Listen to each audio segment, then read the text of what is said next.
인연이 있는 여러분, 진정으로 큰 일을 이루는 사람들은 모두 원력의 대가입니다. 그렇다면 어떻게 해야 여러분의 원력이 진짜 힘의 원천이 될 수 있을까요? 큰 일을 이루는 마음의 법은 사실 두 글자에 담겨 있습니다. 바로 원력입니다. 여러분은 아마 이렇게 느끼실지도 모릅니다. 이게 그저 소원 하나 세우는 일과 뭐가 다르냐고 말입니다. 해마다 소원은 늘 빌지 않느냐고 생각하실 수 있습니다. 그러나 제가 분명히 말씀드리겠습니다.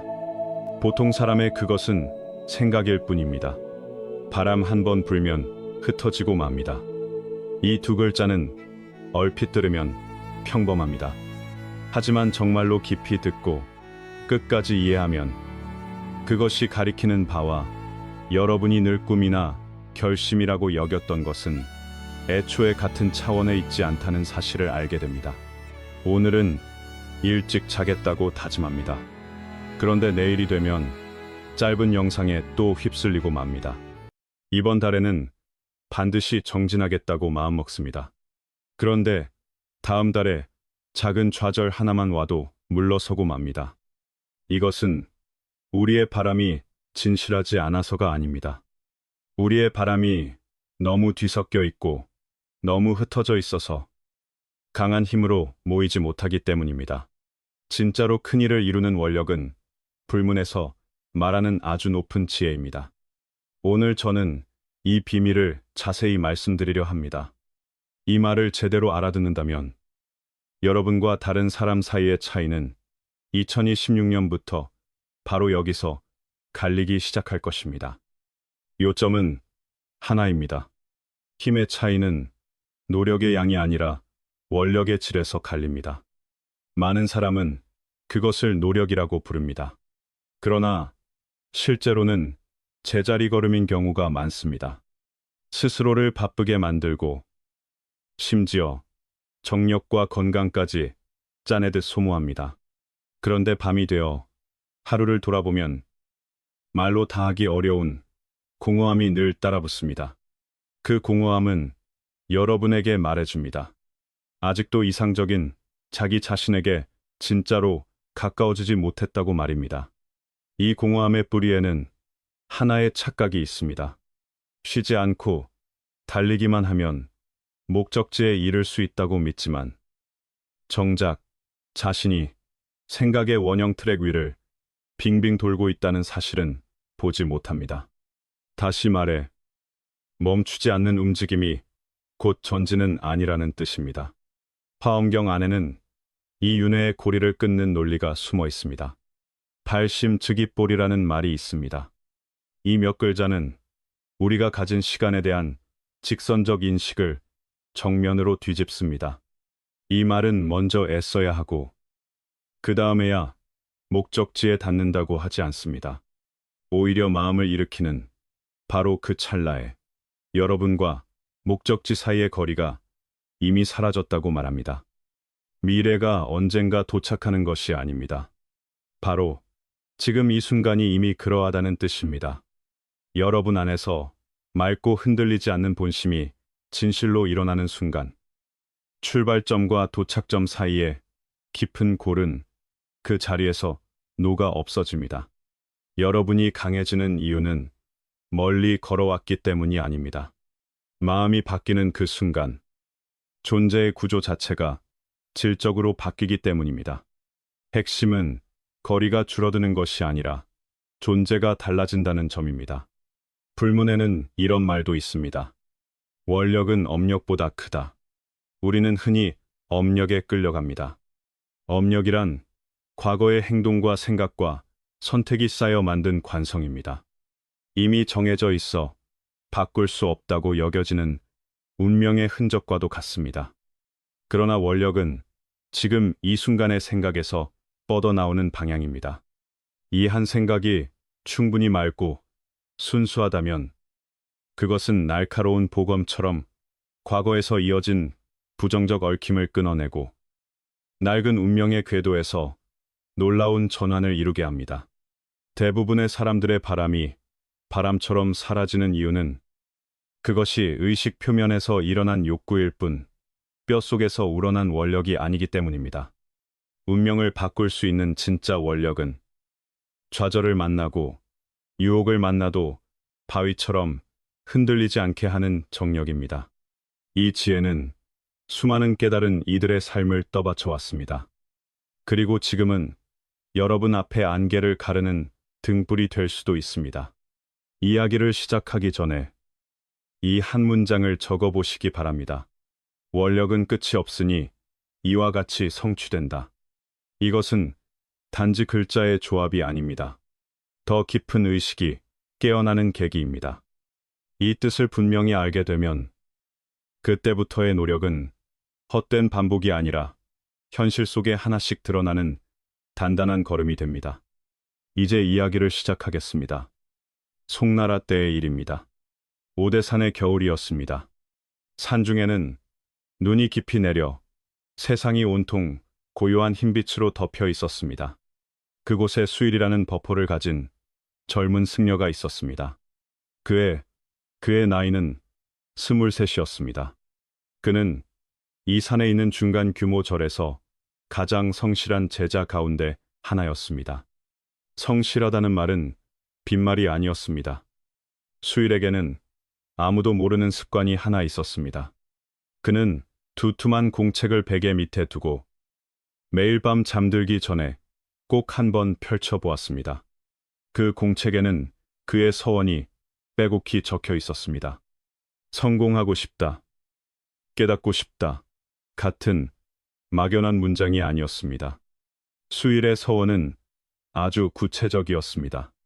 항목마다 근거가 있었고 그 안에는 오래 생각한 흔적이 남아 있었습니다.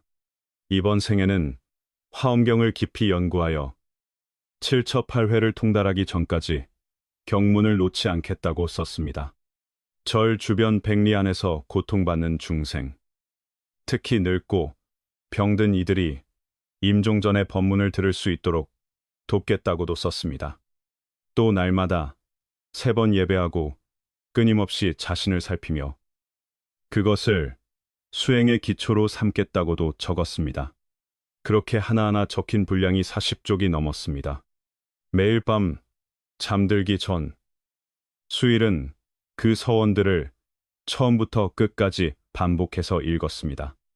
마치 하나하나 점검하듯 오늘은 무엇을 했는지, 무엇을 못했는지, 어디가 부족했는지 대조해 보았습니다.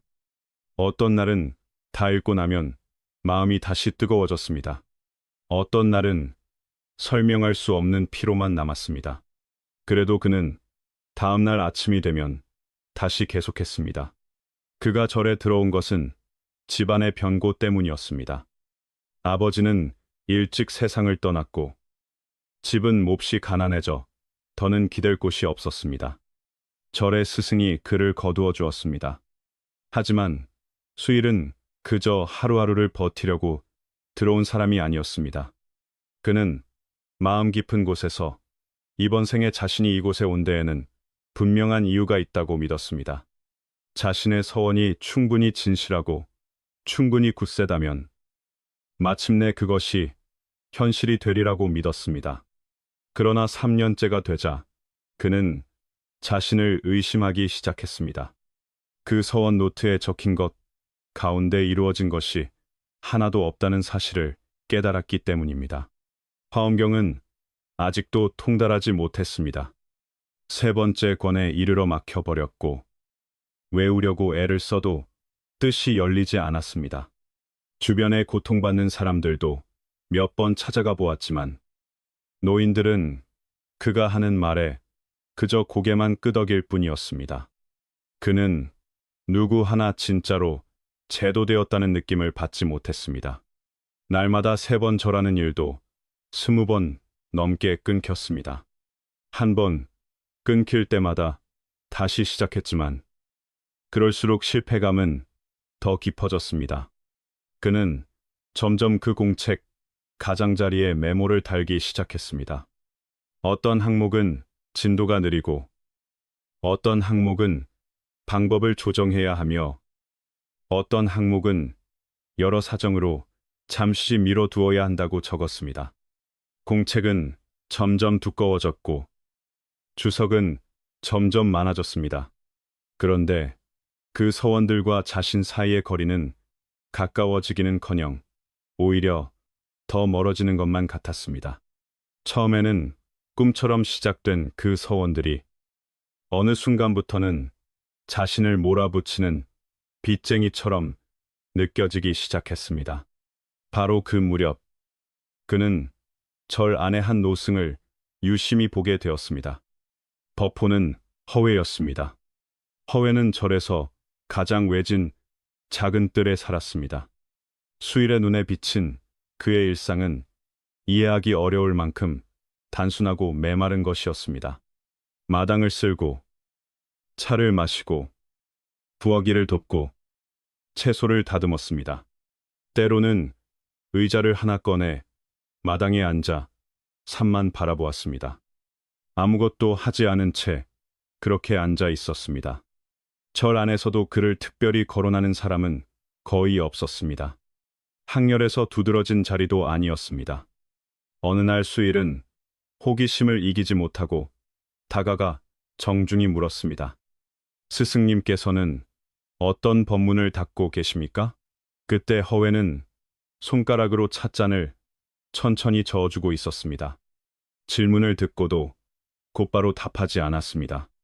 먼저 고개를 들어 수일을 한번 바라보고 다시 눈을 내려 찻잔을 저으며 담담하게 물었습니다.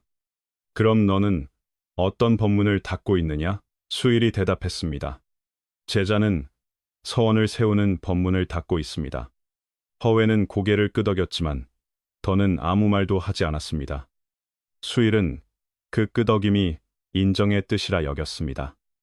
예를 올리고 돌아섰습니다. 그런데 선방으로 돌아가는 길에 걸음이 점점 느려졌습니다. 마음 한쪽이 어딘가 맞지 않는 듯 했기 때문입니다. 무엇이 맞지 않는지는 알 수 없었지만 그는 그 느낌을 오래 기억하게 됩니다. 넷째, 해겨울은 유난히 일찍 찾아왔습니다. 수일의 상태는 출가한 뒤 가장 낮은 곳까지 떨어졌습니다. 그는 밤마다 잠을 이루지 못했습니다. 그 공책을 멍하니 바라보며 뒤척였습니다. 이름 붙일 수는 없지만 자신을 밑으로 끌어내리는 어떤 힘이 있다는 느낌이 들었습니다. 그 힘의 이름은 몰랐지만 그 무게만은 분명히 알았습니다. 그의 초겨울, 그는 한 가지 일을 했습니다. 공책에 적힌 항목들을 다시 정리한 것입니다. 현실성이 없다고 여겨지는 것들은 지우고 몇몇 방향은 고쳐 썼습니다. 그리고 단정한 글씨로 새로 옮겨 적어 한 권으로 묶어 책상 위에 올려두었습니다. 그는 이렇게 하면 더 나아질 것이라고 생각했습니다. 그러나 그날 밤 새로 베껴 쓴 시는 그 공책 앞에 오래 앉아 있다가 결국 덮었습니다. 눈을 감았지만 마음속 느낌은 달라지지 않았습니다. 사라지지도 않았고 가벼워지지도 않았습니다. 그저 조용히 더 깊이 눌러앉을 뿐이었습니다. 정리하면 바깥의 형식은 바뀌어도 안의 무게는 그대로였습니다.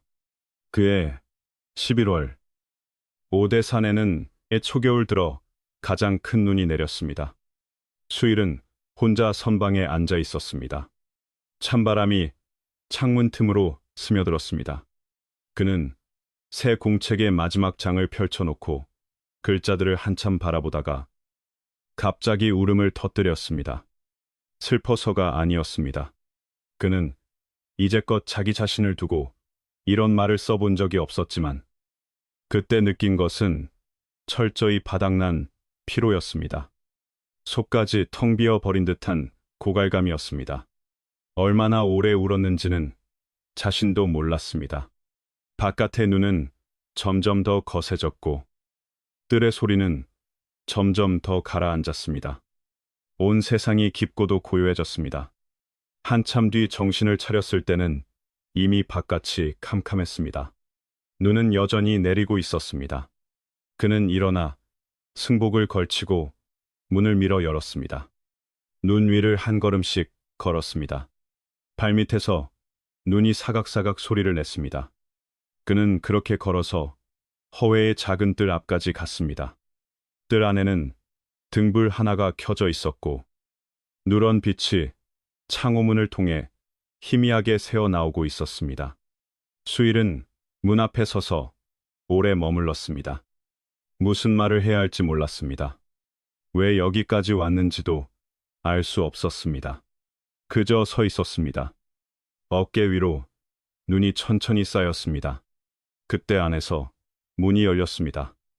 허회가 문가에 서서 수일을 한번 바라보았습니다. 놀라는 기색은 조금도 없었습니다. 그는 단 한마디만 했습니다. 들어오너라.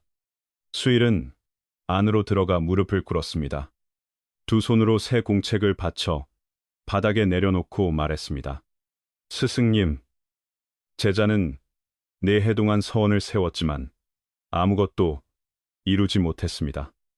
허웨는 등잔 앞에 앉아 공책을 집어들고 몇 장을 빠르게 넘겨보더니 다시 내려놓았습니다. 하나십니다. 그리고 수일이 전혀 예상하지 못한 질문을 하나 던졌습니다. 내 서원은 정말 너의 것이냐? 수일은 얼어붙은 듯 멈추었습니다. 그리고 더듬거리며 말했습니다. 제가 썼고 제가 세운 것입니다. 허회는 고개를 저었습니다. 내가 쓴 것은 내가 가져야 한다고 생각한 것들이다. 그것은 서원이 아니다. 그것은 네가 너 자신에게 붙인 표지일 뿐이다. 잠시 멈춘 뒤 그는 다시 말했습니다. 그 안에 네가 들어있다. 수일은 그 마지막 4글자의 뜻을 이해하지 못했습니다. 그는 조심스럽게 물었습니다. 스승님, 제자가 잘 모르겠습니다. 허웨는 설명하지 않았습니다. 다만 그를 한 번 더 바라보더니 탁자 위에 찻잔을 내밀었습니다. 먼저 차를 마시고 그 다음에 말하자. 그날 밤 수일은 허웨의 작은 뜰에서 오랫동안 앉아 있었지만 뚜렷한 답을 하나도 얻지 못했습니다. 그는 어둠 속에서 선방으로 돌아왔고 두 눈을 뜬 채 잠들지 못했습니다. 머릿속에서는 그 4글자만 계속 맴돌았습니다. 그 안에 네가 들어있다. 그 안에 내가 들어있다. 이해할 수는 없었지만 가슴 속의 돌덩이는 오히려 전보다 더 깊이 가라앉았습니다. 그 뒤 몇 달 동안 수일은 남들이 들으면 이상하게 생각할 만한 일을 했습니다. 그는 그 공책을 짐가방 맨 밑에 넣고 그 위에 다른 물건들을 겹겹이 올려두었습니다. 더는 꺼내보지 않았습니다. 펼쳐보지도 않았고 대조하지도 않았습니다. 이 결정은 그에게 아주 이상한 공포를 안겨주었습니다. 왜냐하면 지난 4해 동안 그 공책만이 자신이 아직도 길 위에 있다는 사실을 증명해주는 유일한 물건이었기 때문입니다. 그것이 없으면 자신은 아무것도 아닌 것 같았습니다. 그저 절에서 먹고 자는 평범한 승려 하나일 뿐인 것 같았습니다. 그래도 그는 그 공책을 밑에 내려두었습니다. 그리고 다른 일을 시작했습니다. 허회를 관찰하고 비슷한 일을 따라 하기 시작한 것입니다. 마당을 쓸고 차를 마시고 부엌에서 칼을 다듬고 뜰에 앉아 산을 바라보았습니다. 처음에는 몸만 거기에 있을 뿐 머릿속은 한순간도 쉬지 않았습니다. 이건 시간을 낭비하는 거야. 아직 끝내지 못한 일이 얼마나 많은데 허회를 흉내낸다고 깨달을 수 있겠어. 너는 그저 도망치고 있을 뿐이야. 이런 생각들이 끊임없이 올라왔습니다. 그러나 수일은 아무 대꾸도 하지 않았습니다. 그저 계속 앉아 있었습니다. 다리가 저릴 때까지 앉아 있기도 했고 해가 서쪽으로 완전히 기울 때까지 앉아 있기도 했습니다. 그렇게 몇 달이 흘렀습니다. 어느 이른 아침 수일은 부엌에서 설거지를 돕고 있었습니다. 겨울물은 손이 붉어질 만큼 차가웠습니다. 그러나 그는 그저 한 그릇씩 씻고 깨끗해진 그릇들을 차곡차곡 쌓아 올렸습니다. 절반쯤 씻었을 때 허웨가 옆에 와 선 것을 보았습니다. 허웨도 그릇 하나를 들고 함께 씻기 시작했습니다. 두 사람은 그렇게 말없이 그릇을 씻었습니다. 부엌 안에는 물소리와 그릇이 가볍게 부딪히는 소리만 들렸습니다. 그때 수일은 왜 그런지 모르게 처음 절에 들어오던 저녁을 떠올렸습니다. 눈시울이 붉어진 채 부처님 앞에서 서원을 세우던 그 순간을 떠올렸습니다. 그 공책도 떠올랐고 지난 내해도 떠올랐습니다. 그러다가 옆에서 그릇을 씻고 있는 허웨에게 물었습니다. 스승님의 큰 서원은 무엇입니까? 허웨는 잠시 계속 그릇을 씻다가 말했습니다. 그릇을 씻는 것이다. 수일은 얼어붙었습니다. 그 찰나 그의 머릿속에서 무엇인가가 아주 가늘게 금이 가는 느낌이 들었습니다. 그는 곧바로 이해하지는 못했습니다. 그러나 그 틈이 생겼다는 것만은 분명히 느꼈습니다. 아주 작았지만 분명히 거기에 있었습니다. 요점은 하나입니다. 깨달음은 언제나 설명보다 먼저 틈으로 찾아옵니다. 진짜 변화는 다섯째 해봄에 일어났습니다. 산 아래에 큰 홍수가 나서 근처 여러 마을이 피해를 입었습니다. 논밭이 망가지고 집들이 무너졌습니다. 절에서는 스님들을 내려보내 돕기로 했고 수일도 그 가운데 있었습니다. 그들은 벽돌을 나르고 진흙을 퍼내고 지붕을 고쳐주고 다친 노인들을 높은 곳으로 옮겼습니다. 그 며칠 동안 수일은 자기 서원을 생각할 시간이 전혀 없었습니다. 자신이 얼마나 닦았는지, 얼마나 빚졌는지, 얼마나 부족한지 생각할 틈도 없었습니다.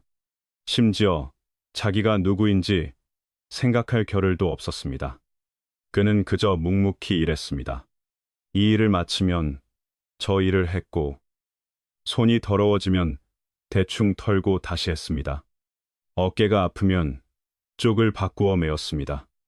계획도 없었고, 점검도 없었습니다.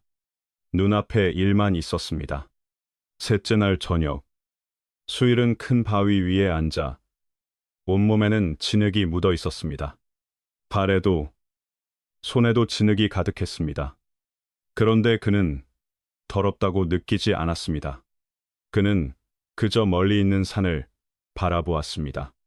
산마루를 따라 움직이는 구름을 보고 황혼빛이 금빛에서 주황으로, 주황에서 짙은 붉은빛으로 변하다가 마침내 산 뒤로 가라앉는 것을 보았습니다. 바로 그 순간에는 수일이라는 이름도 없었습니다. 그저 황혼의 빛과 서늘한 바람과 바위의 감촉과 그동안 한 번도 느껴본 적 없는 어떤 감각만이 있었습니다. 안쪽에서 조용하고도 완전한 충만이 흘러나왔습니다. 그것은 내가 좋은 일을 해냈다는 만족이 아니었습니다.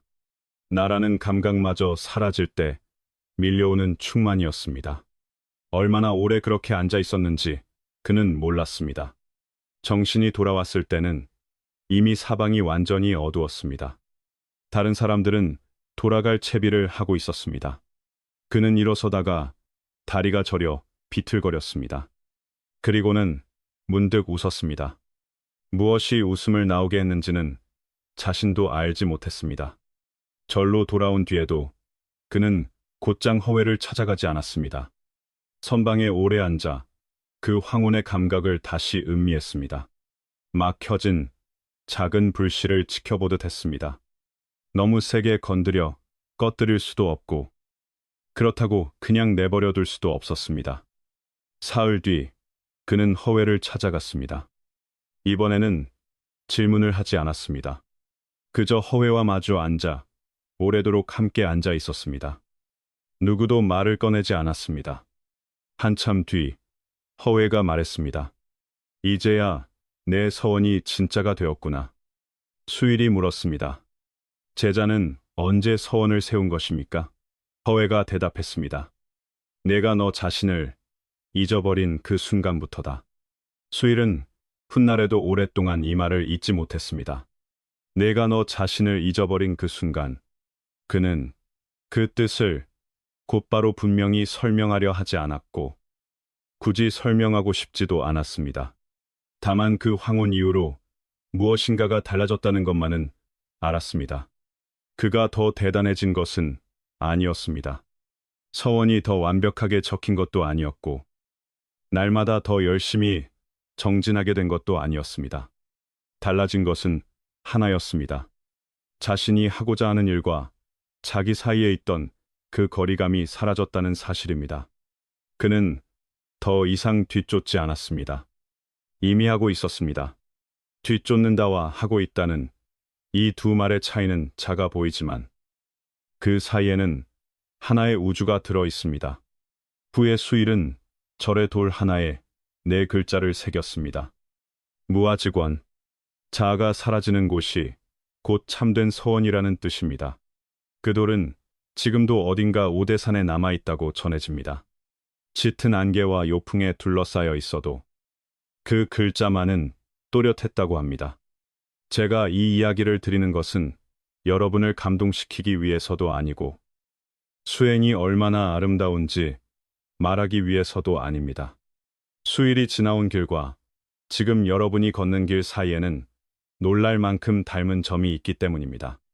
서원으로 가득 찬 그 공책, 여러분에게도 있습니다. 다만 여러분의 것은 목표, 목록일 수도 있고 연간 계획표일 수도 있으며 화이트보드에 붙인 메모일 수도 있고 휴대전화 메모장 안에서 아직 체크되지 않은 수십 개의 항목일 수도 있습니다. 오래 했었고 오래 점검했지만 시간이 갈수록 오히려 더 공허해지는 느낌도 여러분에게 있습니다. 수위를 길 잃게 한 핵심 문제 역시 여러분 안에 있습니다. 여러분은 자신의 서원이 정말 자신의 것인지 아직 알지 못합니다. 이제 우리는 이 문제를 하나씩 벗겨보아야 합니다. 도대체 원력에는 어떤 차원이 있기에 수일은 내 해동한 서원을 세워도 아무 힘을 보지 못하다가 황혼의 그 한순간에는 일부러 무언가를 하지 않았는데도 원력이 저절로 깨어났을까요? 첫 번째 차원은 극도의 집중입니다. 이 말을 들으면 대부분은 이미 안다고 생각합니다. 아주 집중하는 것, 산만하지 않은 것이라고 여깁니다. 하지만 그것만은 아닙니다. 집중에도 층위가 있습니다. 여러분도 매일 일할 때 집중합니다. 그러나 제가 말하는 것은 그런 종류의 집중이 아닙니다. 진짜 극도의 집중에는 핵심 특징이 하나 있습니다. 눈앞의 두 번째 길이 보이지 않는 것입니다. 억지로 집중하려 애쓰는 것이 아닙니다. 타이머를 맞춰놓고 스스로를 몰아붙이는 것도 아닙니다. 그 일 자체가 여러분의 삶에서 유일한 길이 되는 상태입니다. 다른 길들은 애초에 시야 안에 들어오지 않습니다. 수일이 재복구를 하던 며칠 동안은 일부러 집중하려 한 것이 아니었습니다. 그런데도 그는 저절로 극도로 집중되어 있었습니다. 눈앞의 일이 곧 눈앞의 일이었기 때문입니다. 다른 길이 없었습니다. 벽돌을 나르면서 동시에 다른 방식으로 나를까 고민한 것이 아닙니다. 벽돌은 그냥 벽돌이었고 나른다는 것은 그냥 나르는 것이었습니다. 그 순간에는 그 일만 있었습니다. 다시 말해, 참된 집중은 노력으로 붙드는 것이 아니라 다른 길이 사라질 때 자연히 나타납니다. 화엄경에 나오는 큰 보살들은 저마다 본원을 가지고 있습니다. 잘 보셔야 합니다. 하나의 원입니다. 10가지가 아닙니다. 5가지도 아닙니다. 하나입니다. 지장보살의 본원은 지옥이 비지 않으면 맹세코 부처가 되지 않겠다입니다. 문수보살의 본원은 지혜의 빛으로 모든 중생의 어둠과 어리석음을 깨뜨리겠다는 것입니다. 각각의 서원은 끝없이 맑고 투명합니다. 군더더기가 없습니다. 예외도 없습니다. 혹시라도라는 여지도 없습니다. 여러분의 서원이 이 정도로 하나에 모일 때 여러분의 에너지는 모두 같은 방향으로 흐르게 됩니다. 그 힘은 동시에 여러 방향으로 흩어진 힘과는 본질적으로 비교가 되지 않습니다. 지금 여러분의 가장 큰 문제는 어쩌면 길을 잘못 든 것이 아닐 수도 있습니다.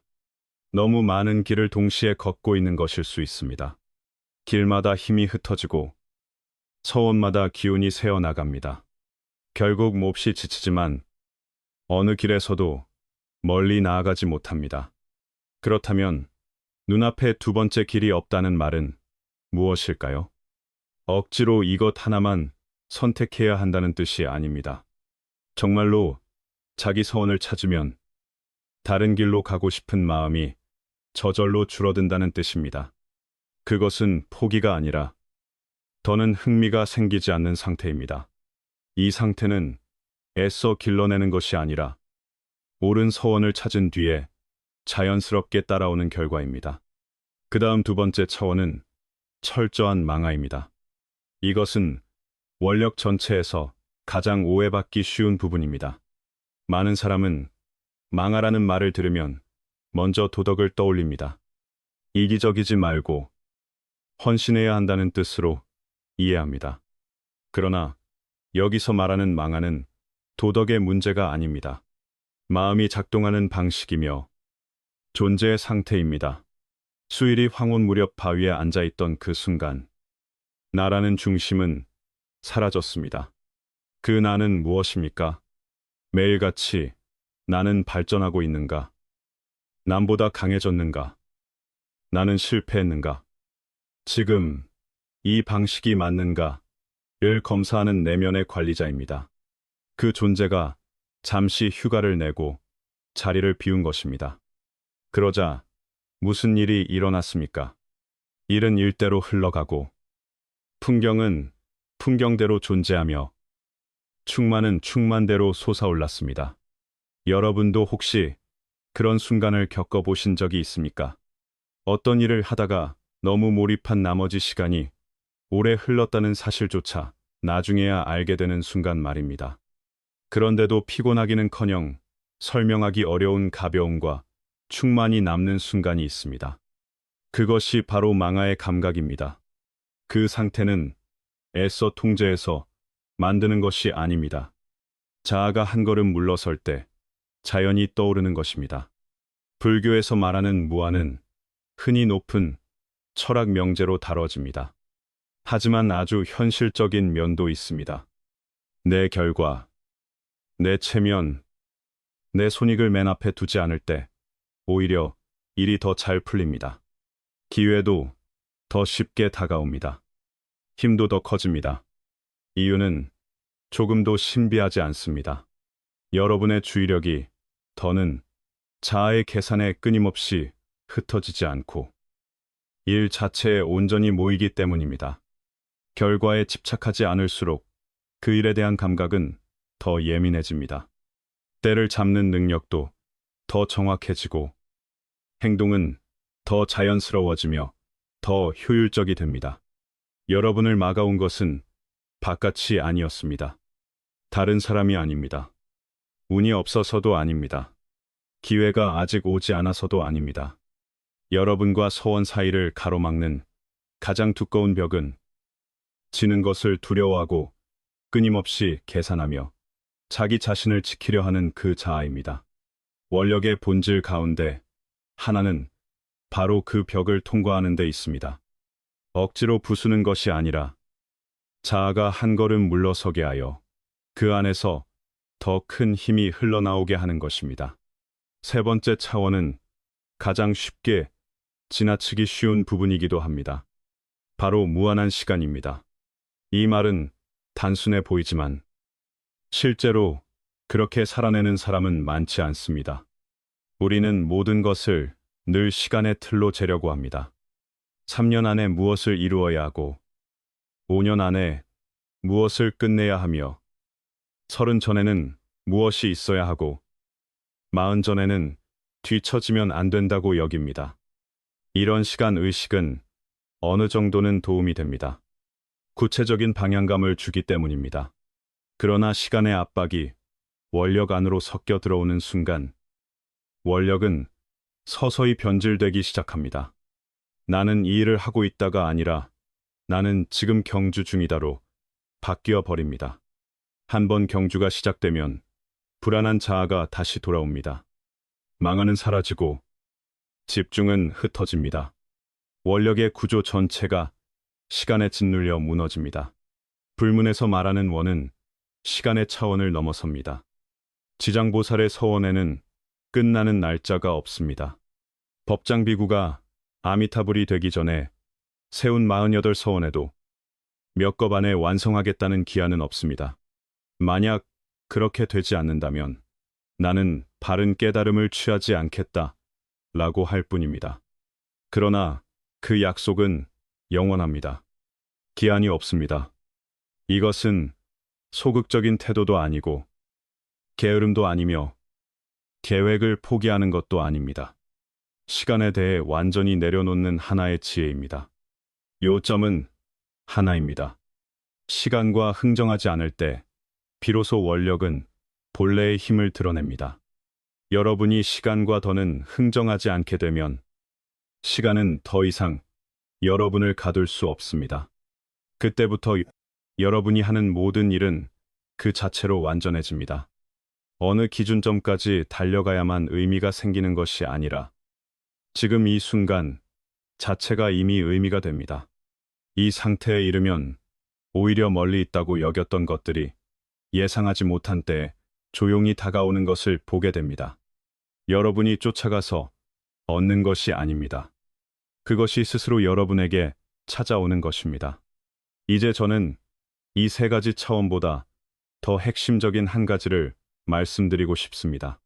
바로 원력과 노력의 본질적 차이입니다. 많은 사람은 원력을 노력의 업그레이드 버전이라고 생각합니다. 그러나 그렇지 않습니다. 이 둘은 근본적으로 서로 다른 존재 구조입니다. 물과 얼음처럼 본질은 같은 듯 보여도 상태가 달라지면 성질이 완전히 달라집니다. 노력의 내면, 이미지는 이렇습니다.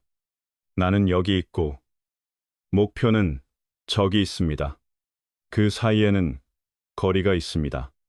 나는 그곳까지 온 힘을 다해 달려가야 합니다. 목표는 객체이고, 나는 주체입니다.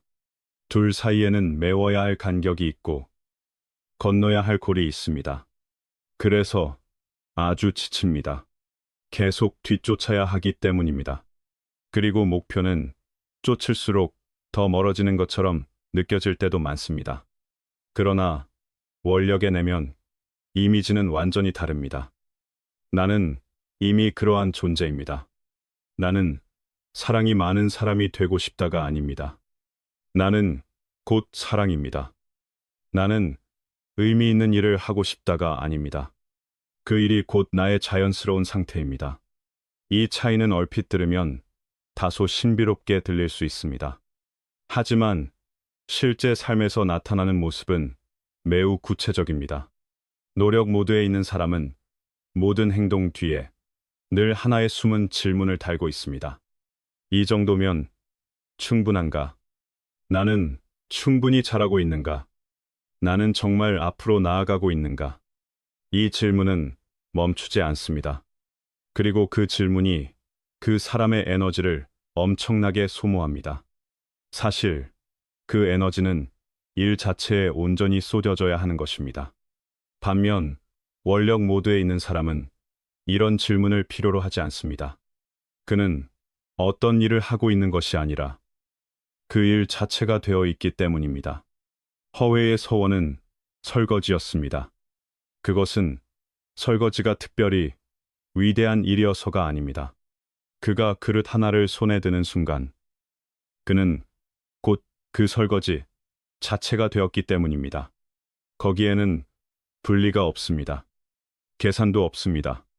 내가 이 일을 한다와 이 일 사이에 틈이 없습니다.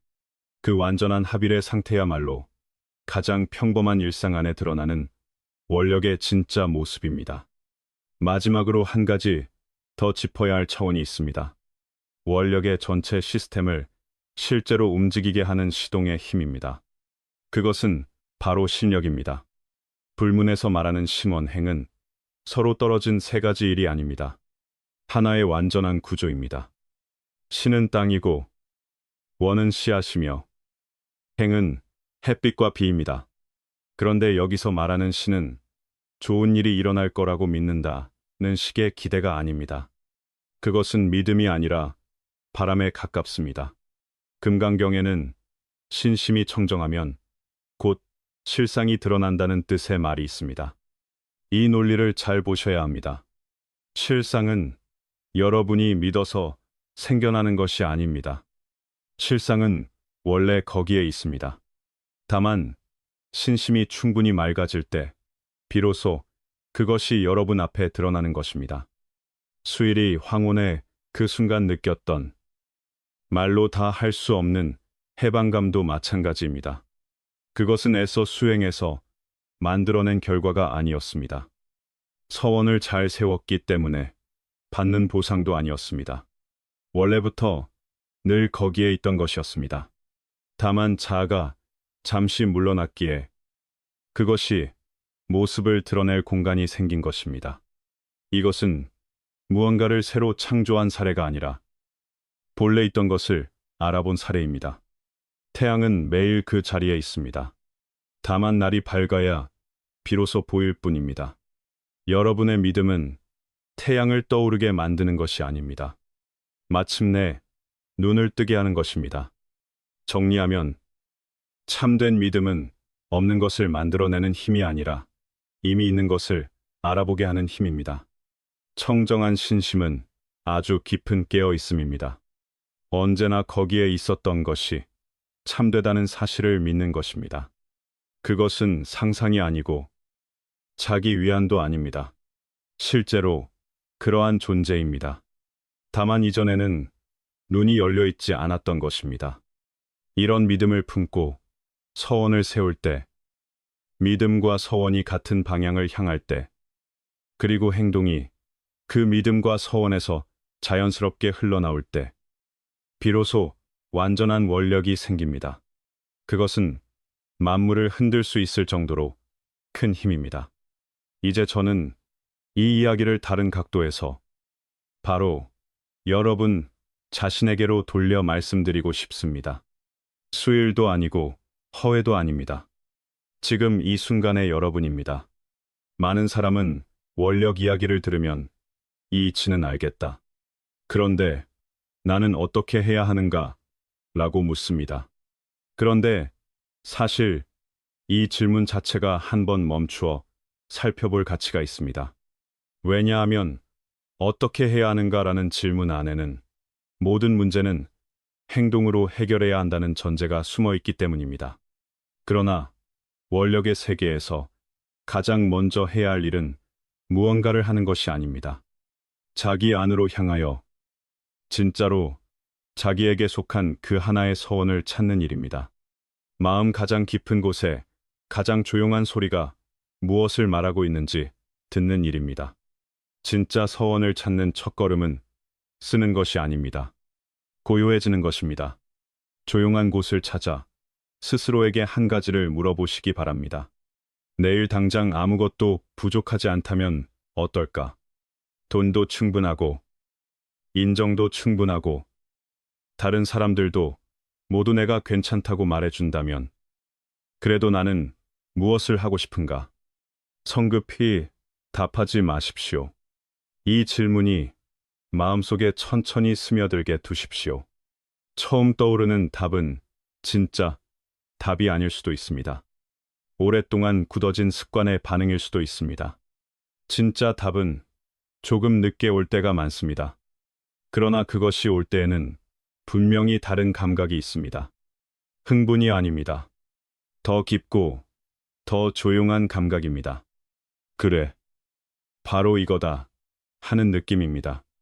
그 감각이야말로 여러분의 진짜 서원에 가장 가까운 것입니다. 그리고 하루를 시작해 가장 먼저 하는 일을 할 때, 그것이 무엇이든 좋습니다. 그 일 하나에 여러분의 주의를 가능한 한 온전히 두어 보시기 바랍니다. 오직 이 한 가지 일만 완전하게 하십시오. 머릿속에서 동시에 다음 6가지 일을 함께 굴리지 마십시오. 하면서도 내가 잘하고 있는지 평가하지 마십시오. 그냥 하십시오. 이것은 높은 수행법이 아닙니다. 일상 속에서 원력이 가장 소박한 형태로 드러나는 방식입니다. 온전한 현재, 나뉘지 않은 현재입니다. 마지막으로 하나 더 말해야 할 것이 있습니다. 늘 여러분을 가로막는 그 자아에 대한 이야기입니다. 수일이 절에서 내 동안 서원을 세우며 공책을 점점 두껍게 만든 것. 그것은 바로 자아의 작품이었습니다. 그 자아는 끊임없이 점검하고, 대조하고, 평가하고, 불안해했습니다. 그것은 수일의 적은 아니었습니다. 그러나 분명히 수일과 그의 서원 사이를 가로막는 가장 두꺼운 벽이었습니다. 여러분 안에도 이런 자아가 있습니다. 그것을 다루는 방법은 없애버리는 것이 아닙니다. 억지로 눌러버리는 겁니다. 그 자리에 두되 여러분은 계속 앞으로 가면 됩니다. 수일이 처음 몇 달 동안 허회를 따라 마당을 쓸고 차를 마실 때를 떠올려 보십시오. 그는 마음속으로 나는 반드시 나를 잊어야 해. 나는 무아가 되어야 해. 라고 외치지 않았습니다. 그저 눈앞의 일을 했을 뿐입니다. 그러자 말 많은 그 자아는 서서히 저절로 조용해졌습니다. 여러분이 현재의 행동에 충분히 집중하면 자아는 자연히 뒤로 물러납니다. 여러분이 밀어내는 것이 아닙니다. 현재가 충분히 충만해지면 자아가 끼어들 틈이 없어지는 것입니다. 그리고 마지막은 믿음에 대한 이야기입니다. 많은 사람이 스스로를 의심하는 것은 능력이 부족해서만이 아닙니다. 그보다 더 깊은 곳에서 자신은 그 서원이 이루어질 자격이 없다고 믿고 있기 때문입니다. 이것은 아주 미묘한 장애입니다. 그래서 더 자주 놓치게 됩니다. 그것은 큰 소리로 자신이 여기 있다고 말하지 않습니다. 다만 여러분이 한 걸음 더 나아가려 할 때마다 조용히 뒤에서 끌어당겨 다시 옛자리로 돌아가게 만들 뿐입니다. 화엄종의 조사 법장은 이런 뜻의 말을 남겼습니다. 발심하는 그때 이미 궁극의 모든 공덕이 갖추어진다. 이 말의 진짜 뜻을 깊이 생각해 보셔야 합니다. 무언가를 이루는데 필요한 공덕은 나중에 죽도록 애써야 생기는 것이 아니라 발심하는 그 순간 이미 갖추어져 있다는 뜻입니다. 여러분이 나중에 충분히 잘해져야 비로소 가질 수 있는 것이 아닙니다. 스스로를 증명한 뒤에야 얻는 것도 아닙니다. 바로 지금 이미 있다는 뜻입니다. 이것은 자기 암시가 아닙니다. 여러분의 본래 모습에 대한 선언입니다. 여러분의 본래 모습은 한 번도 결핍이었던 적이 없습니다. 결핍감은 나중에 덧붙여진 믿음이지 여러분의 본성은 아닙니다. 여러분이 자신의 원력을 진실로 믿기 시작하면 그랬으면 좋겠다는 수준이 아니라 이미 그렇다는 자리에서 알게 되면 두 상태 사이에 얼마나 큰 차이가 있는지 분명히 느끼게 됩니다. 전자는 기대이고 후자는 알아차림입니다. 그리고 알아차림은 믿음의 가장 깊은 형태입니다. 동시에 원력이 진짜로 작동하기 시작하는 순간이기도 합니다. 수일이 끝내 돌에 새긴 네 글자. 무아측원이란 바로 이 뜻입니다. 원력에 관한 모든 이야기는 결국 여기로 돌아옵니다. 서원이 얼마나 크냐가 아닙니다. 얼마나 열심히 하느냐도 아닙니다. 계획이 얼마나 치밀하냐도 아닙니다. 자아가 사라지는 자리에서 비로소 참된 원이 나타난다는 것입니다. 이것은 오랫동안 노력해야 성과가 있다는 믿음에 익숙한 우리에게는 다소 낯설게 들릴 수 있습니다. 그러나 정말 깊이 생각해 보십시오. 여러분이 진심으로 존경하는 사람들, 정말 큰일을 이루었다고 느끼는 사람들에게는 어떤 공통된 기운이 있지 않습니까? 그들은 무언가를 필사적으로 쫓는 사람처럼 보이지 않습니다. 오히려 본래 자기 안에 있던 어떤 일을 그대로 살아내는 사람처럼 보입니다. 그것이 일상 속에 나타난 원력의 모습입니다. 화엄경 안에는 웅대한 우주의 경계가 많이 나옵니다. 겹겹이 포개진 법계도 나오고 수많은 보살의 세계도 등장합니다. 그러나 그 모든 묘사는 결국 한 곳을 가리킵니다. 바로 여러분의 한 생각입니다. 마음을 일으키는 그 한 생각입니다. 발심즉이 뽀리, 그 한 생각은 먼 산 꼭대기에 있지 않습니다. 완벽한 어느 날을 기다리지도 않습니다. 여러분이 더 좋아진 다음, 더 성숙해진 다음, 더 자격을 갖춘 다음에 오는 것도 아닙니다. 바로 지금입니다. 지금 조용히 멈추어 서서 자기 자신에게 그 질문을 진지하게 던질 수 있는 바로 그 순간입니다. 여기까지 쓰고 보니 끝으로 여러분께 꼭 묻고 싶은 말이 하나 떠오릅니다. 이번 생에서 아무것도 얻지 못해도, 아무도 알아주지 않아도, 평생을 다 써야 한다 해도 그래도 하고 싶은 일이 있습니까? 바로 그 답이 여러분의 서원입니다. 그 서원 안에 여러분의 진짜 힘이 있습니다. 그리고 이번 생에서 가장 깊이 맡길 만한 것도 바로 그것입니다. 오늘 내용이 여러분의 마음에 조금이라도 닿았다면 좋아요 한번 눌러주시면 감사하겠습니다. 이 작은 행동이 이런 말을 꼭 들어야 하는 다른 사람들에게 이 영상을 닿게 할 수 있습니다. 그리고 괜찮으시다면 지금 최선을 다하고 있는데도 지치고 길을 잃은 듯한 한 사람에게 이 영상을 나누어 주십시오. 어쩌면 그 사람이 기다리고 있는 것도 바로 이 답일지 모릅니다. 댓글란에서 저는 여러분의 답을 보고 싶습니다. 여러분의 하나뿐인 진실한 서원은 무엇입니까? 아미타불